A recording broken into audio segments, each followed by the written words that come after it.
Државата да посвети поголемо внимание на лицата кои страдаат од мускулна дистрофија. Вака апелира од асоциацијата кои во Струмица сами организира едукативна и практична работилница за нови методи на хидротерапија, која ќе го намали прогресот на болеста. Лек за оваа болест нема, па пациентите единствено користат физикална терапија.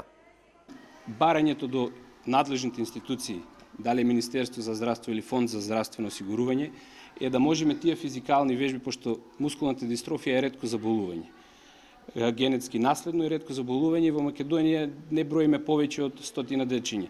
За да можат тие физикални вежби да бидат во домашни услови, како една домашна посета, физиотерапевтот да дојде дома, да не го малтретираме нашето дете. Во државата од ова ретко заболување има околу 100 пациенти, претежно деца. До сега за нашите деца, бидејќи болуваат од ретка болест, немаме никаква поддршка од државата.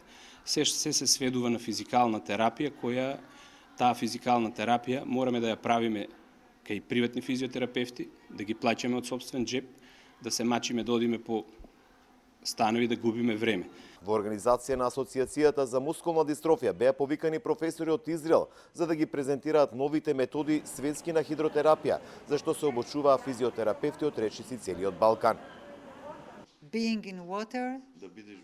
Да бидеш во вода и пливаш, го контролираш телото и го променуваш светот. Работиме на контрола на дишењето, функцијата на мускулите, координацијата и балансот на телото. Со хидротерапијата пациентите стекнуваат самодоверба дека можат да успеат. Мускулната дистрофија е генетско нарушување кое резултира со постепено слабење на мускулите на телото. Оваа болест ја има во повеќе форми. Влезена е во регистарот на ретки болести во земјава, а членовите на Националната асоциација своите барања ќе ги достават до надлежните.